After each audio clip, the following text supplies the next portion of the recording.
आज ऋतिक ने अपनी बेटी टिम्सी की कस्टडी बचाने के लिए मुन्नी के वजूद पर ही सवाल उठा दिए, पर वो ये नहीं जानता कि उसका यही झूठ उसके आने वाले कल को तबाह कर सकता है। जहां एक तरफ शांति निकेतन में खुशियों की सहनाइयां बजने वाली हैं, वहीं दूसरी तरफ करण और नंदिनी के बीच बढ़ती नफरत ने अब एक भयानक मोड़ ले लिया है। तो क्या यह शादी बिखरते रिश्तों को जोड़ पाएगी या कड़वाहट और बढ़ जाएगी? चलिए जानते हैं क्या कुछ हुआ है आज के एपिसोड में। तो सीन की शुरुआत शांति निकेतन में एक भावनात्मक पल के साथ होती है, जहां करण मिहिर से अपने पिछले व्यवहार के लिए माफी मांगता है। उसके दिल में इस बात का बोझ होता है कि उसने मुश्किल समय में अपने पिता को बहुत कुछ कह दिया था। तो मिहिर, जो खुद भी सालों के पश्चाताप में जी रहा है, कहता है कि असली गलती उसकी खुद की है। वो इस बात से राहत महसूस करता है कि नोएना का अध्याय अब उनकी जिंदगी से खत्म हो गया है। लेकिन करण के मन में एक ही सवाल होता है कि जब सब कुछ ठीक ही हो गया है तो माँ घर क्यों नहीं लौट रही है। इस पर नंदिनी एक बहुत ही परिपक्व बात कहती है। वो मानती है कि तुलसी ने पहली बार अपने बारे में सोचकर बिल्कुल सही फैसला लिया है। मिहिर भी नंदिनी की बात से सहमत होता है। वो कहता है कि तुलसी ने हमेशा परिवार को खुद से आगे रखा, इसलिए अब उसे पूरा हक है कि वो खुद के लिए जिए। फिर मिहिर कहता है कि उसने फैसला किया है कि वो तुलसी पर घर लौटने का कोई दबाव नहीं डालेगा, लेकिन वो उसे वापस पाने की कोशिश करना कभी नहीं छोड़ेगा। तो ये सुनकर नंदिनी करण की तरफ देखकर एक गहरा कटाक्ष करती है और कहती है कि कम से कम कुछ लोग कोशिश तो कर रहे हैं, वरना कुछ तो कोशिश करना ही छोड़ देते हैं। ये बात सीधे करण को चुभ जाती है। फिर माहौल को हल्का करने के लिए शोभा उन्हें आराम करने के लिए कहती है, लेकिन नंदिनी इधर कहती है कि उसे पहले कहीं और जाना है। दूसरे सीन का रुख एक कैफे की तरफ होता है, जहां ऋतिक और मिताली एक तनावपूर्ण माहौल में आमने सामने बैठे होते हैं। इधर मिताली कॉफी पीने का प्रस्ताव रखती है, लेकिन ऋतिक सीधे काम की बात करने पर जोर देता है। इस पर मिताली ताना कसते हुए कहती है कि अब वो कॉफी कहाँ पीता होगा, अब तो उसे अपनी होने वाली काम वाली बाई के साथ कटिंग चाय पीने की आदत हो गई होगी। ये सुनकर ऋतिक को हैरानी होती है कि ये खबर उस तक पहुंच भी गई। तो मिताली कहती है कि यह बात सिर्फ उसे ही नहीं बल्कि उनके पूरे फ्रेंड सर्कल को पता है कि ऋतिक एक मेड से शादी कर रहा है। तो ऋतिक मिताली को तुरंत सुधारते हुए कहता है कि वो अब हाउस मेड नहीं बल्कि एक कलेक्टर, एक सीनियर गवर्नमेंट ऑफिसर है। लेकिन मिताली इस बात को कोई महत्व नहीं देती और उसे एक्स हाउस मेड कहकर खारिज कर देती है। तभी ऋतिक का सब्र टूट जाता है और वो साफ कहता है कि अगर टिम्सी के बारे में बात नहीं करनी है तो वो जा रहा है। तो इस पर मिताली अपना असली इरादा सामने रखती है। वो कहती है कि वो जॉइंट कस्टडी के फैसले से खुश नहीं है। तो ऋतिक को इधर लगता है कि वो कस्टडी नहीं चाहती, लेकिन मिताली बात को पलट देती है और कहती है कि उसे टिम्सी की फुल कस्टडी चाहिए। वो एक माँ होने का दिखावा करते हुए दलील देती है कि ऋतिक तो अपनी नई पत्नी के साथ व्यस्त हो जाएगा और उसकी बेटी अकेली पड़ जाएगी। तो ऋतिक उसकी इस झूठी चिंता को पकड़ लेता है और कहता है कि वो जानता है कि मिताली को टिम्सी की कोई परवाह नहीं है। इस पर मिताली भी अपने गुस्से का असली कारण बताती हुई नजर आती है। वो कहती है कि ये सब वो अपनी बेइज्जती का बदला लेने के लिए कर रही है। वो कहती है कि उसने हमेशा कहा था कि ऋतिक मुन्नी से प्यार करता है, लेकिन उसने कभी ये बात नहीं मानी। अब जब वो उससे शादी कर रहा है तो मिताली इसे अपनी इंसल्ट मानती है और कहती है कि टिम्सी की फुल कस्टडी उसका पे बैक यानी कि बदला होगा। तभी मिताली की बात सुनकर ऋतिक हैरान रह जाता है। उसे यकीन नहीं होता कि कोई अपने बदले के लिए इस हद तक गिर सकता है। इस जहरीले खेल का जवाब देने के लिए ऋतिक भी एक चौंकाने वाला झूठ बोलता है। वो कहता है कि मिताली गलत सोच रही है। वो कहता है कि वो मुन्नी से प्यार की वजह से शादी नहीं कर रहा, बल्कि सिर्फ अपने फायदे के लिए कर रहा है। वो मुन्नी को टिम्सी के लिए एक अच्छा सोल्यूशन बताता है, एक ऐसी नैनी जो घर के हर कोने को जानती है और परिवार को अपना मानती है। वो कहता है कि मुन्नी को घर लाने से टिम्सी की देखभाल का समस्या हल हो जाएगा, इसलिए वो ये शादी कर रहा है। तो इस पर मिताली ऋतिक की बातों को तोलती है, मानो वो इस झूठ की गहराई नाप रही हो। वो सीधे पूछती है ऋतिक से, तो तुम यह कहना चाहते हो कि तुम मुन्नी से प्यार की वजह से नहीं बल्कि टिम्सी के लिए एक आया रखने के लिए शादी कर रहे हो? तो ऋतिक बिना हिचकिचाए इस झूठी कहानी को अपना लेता है और हाँ में जवाब देता है। तो मिताली उसकी आंखों में सच्चाई ढूंढने की कोशिश करती है और पूछती है कि क्या वो सच कह रहा है। तो ऋतिक पूरी तरह से बनावटी आत्मविश्वास के साथ कहता है कि वो उससे झूठ क्यों बोलेगा। तो ये सुनकर मिताली के चेहरे पर एक अजीब सी शांति आ जाती है, जैसे उसे वो मिल गया हो जो वो चाहती थी। फिर वो कहती है कि अगर यही बात है तो वो कस्टडी के बारे में सोचेगी। इतना कहकर मिताली वहां से चली जाती है। जैसे ही मिताली जाती है ऋतिक का मजबूत मुखौटा उतर जाता है। वो अकेला टूटा हुआ और अपराध बोध से भर जाता है। वो मन ही मन मुन्नी से माफी मांगता है और कहता है कि उसे अपनी बेटी टिम्सी के लिए यह सब कुछ कहना पड़ा। वो खुद से स्वीकार करता है कि टिम्सी को मुन्नी से बेहतर कोई नहीं संभाल सकता, लेकिन इसके साथ ही वो अपने दिल का सबसे बड़ा सच भी कबूल करता है कि वो मुन्नी से बहुत प्यार करता है। वहीं दूसरी तरफ कैफे के बाहर कहानी का असली चेहरा सामने आता है। मिताली के चेहरे पर कोई दुख या सोच नहीं बल्कि एक शातिर जिद की मुस्कान होती है। वो कहती है कि ये ऋतिक तो सच में एक लूजर निकला, फंस गया मेरे जाल में। और फिर वो अपना फोन निकालती है जिसमें ऋतिक के कहे हुए हर एक शब्द का वीडियो रिकॉर्ड हो चुका होता है। वो उस वीडियो को देखती है जिसमें ऋतिक ये कबूल कर रहा होता है कि वो मुन्नी से सिर्फ एक आया के तौर पर शादी कर रहा है। उसकी मुस्कान और गहरी हो जाती है और वो कहती है अब आएगा मजा। फिर वो फैसला करती है कि इस वीडियो को थोड़ा एडिट करके वो अपना काम पूरा कर लेगी। दूसरी तरफ शांति निकेतन में माहौल बिल्कुल अलग होता है। इधर वृंदा अपने बच्चों अक्षय और माधवी को डांट रही होती है क्योंकि उन्होंने स्कूल में ईशान नाम के एक बच्चे को मारा होता है। बच्चे अपनी गलती मानने को तैयार नहीं होते।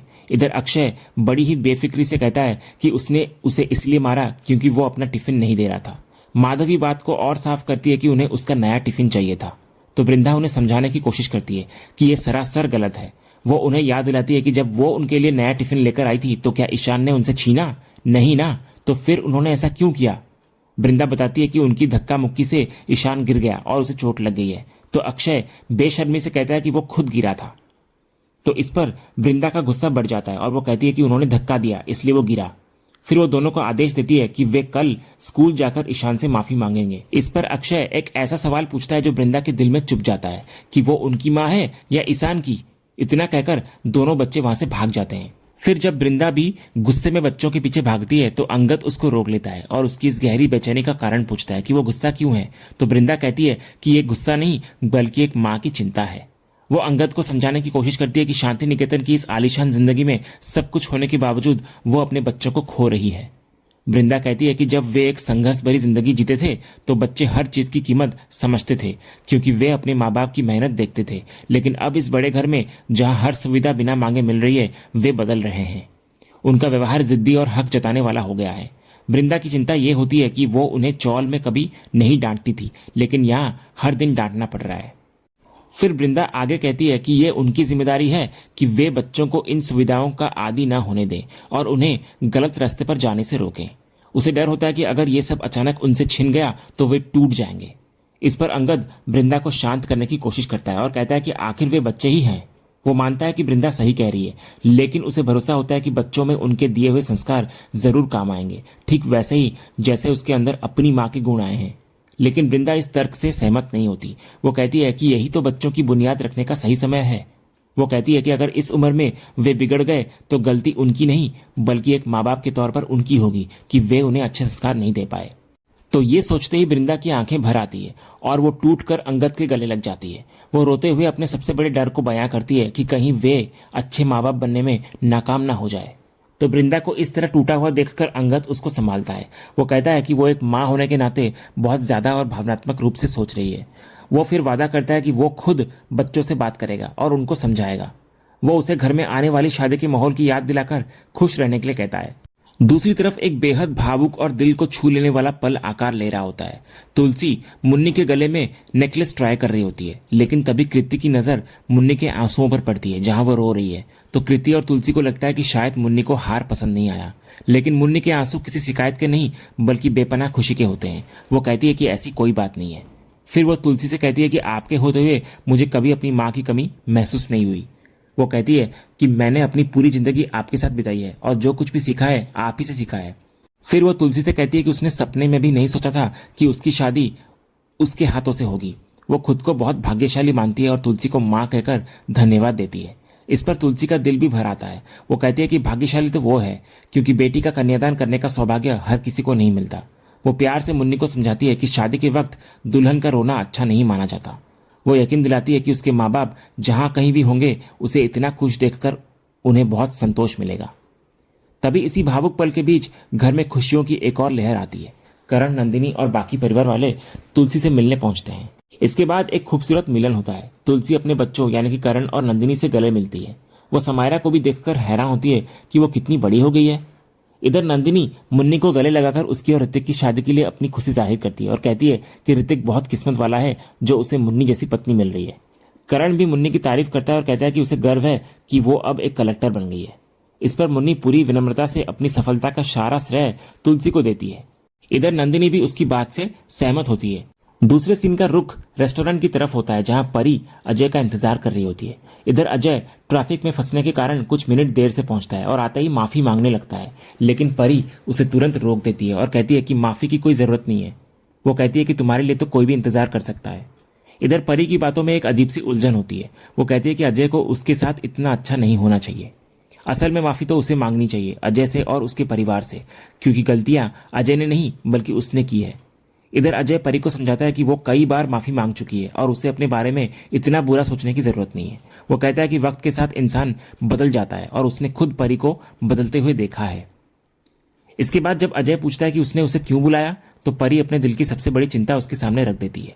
वो बताती है कि अपनी बेटी गरिमा का बैग पैक करते समय उसे एक ड्राइंग मिली जिसमें गरिमा ने खुद को और परी को बनाया था। उस ड्राइंग को देखकर परी को एहसास हुआ कि उसकी बेटी बड़ी हो रही है। परी का डर यह होता है कि जब गरिमा को उसके अतीत की सच्चाई पता चलेगी तो वो अपनी मां से नफरत करने लगेगी। वो अपनी गलतियों को अपनी बेटी के सामने कैसे सही साबित करेगी। वो कहती है कि वो एक अच्छी मां बनने की पूरी कोशिश कर रही है ताकि गरिमा उसे एक रोल मॉडल के तौर पर देखे। वो चाहती है कि उसकी बेटी उसकी तरह नहीं बल्कि उसकी अपनी मां जैसी बने, यानी कि तुलसी जैसे। इसीलिए वो बार बार अजय से माफी मांगती है ताकि भगवान उसकी गलतियों की सजा गरिमा को न दे। वो अजय के घर जाकर उसके माता पिता से भी माफी मांगना चाहती है, क्योंकि वो अपनी गलतियों को सुधार तो नहीं सकती लेकिन कम से कम उनके लिए माफी तो मांग सकती है। तो इधर परी की बातें सुनकर और उसकी आंखों में आंसू देखकर अजय का दिल भर आता है। वो नरमी से उसके हाथ पर अपना हाथ रखता है और उसको शांत होने के लिए कहता है। फिर वो खुद टिश्यू से उसके आंसू पोंछता है और उसको यकीन दिलाता है कि वो एक बहुत अच्छी माँ है और गरिमा बहुत किस्मत वाली है कि उसे परी जैसी माँ मिली। इधर अजय की बातों से परी को थोड़ी हिम्मत मिलती है। इसके बाद अजय परी को समझाता है कि हर इंसान गलती करता है और वक्त के साथ बदलता भी है, जैसे कि वो बदली है। वो कहता है कि तुम एक बहुत अच्छी इंसान हो परी, एक अच्छी माँ हो, अच्छी बेटी हो, अच्छी दोस्त हो। और इसके आगे कुछ और कहने ही वाला होता है अजय कि परी उसे बीच में ही रोक देती है। शायद वो अजय के दिल की बात सुनने के लिए तैयार नहीं होती। वो तुरंत बात को घुमा देती है और उससे ऋतिक और मुन्नी की मेहंदी में आने के लिए पूछती है, तो अजय मुस्कुराकर हाँ कहता हुआ नजर आता है। अगला सीन हमें चौल का दिखाया जाता है, जहां करण तुलसी से कहने लगता है कि उसे शांति निकेतन में हुए पूरे घटनाक्रम के बारे में सब कुछ पता चल गया है कि कैसे नॉयना का सच सामने आया और उसके बाद क्या क्या हुआ। वो अपने पिता मिहिर का बचाव करते हुए कहता है कि उनकी कोई गलती नहीं थी, उन्हें जानबूझकर एक साजिश में फंसाया गया था। करण इस बात पर जोर देता है कि मिहिर को अपनी गलती का गहरा पछतावा है। उन्होंने माफी मांग ली है और वो दिल से चाहते हैं कि तुलसी अब अपने घर शांति निकेतन वापस लौट आए। इधर एक बेटे के तौर पर उसकी बातों में अपने माता पिता को फिर से एक साथ देखने की गहरी इच्छा होती है। वो ये भी मानता है कि जब तक सच सामने आया तब तक कानूनी तौर पर तलाक हो चुका था, लेकिन तुलसी के लिए ये मामला इतना सरल नहीं होता। करण की दलीलें उसके उन जख्मों पर मरहम नहीं लगा पाती जो सालों से गहरे हैं। वो कहती है कि बातें कह देना कितना आसान है, एक माफी मांग ली और घर लौटने को कह दिया। वो सवाल करती है कि उन 6 सालों का क्या होगा। वो उन 6 सालों का हिसाब मांगती है जब किसी ने उसे खोजने तक की एक कोशिश नहीं की।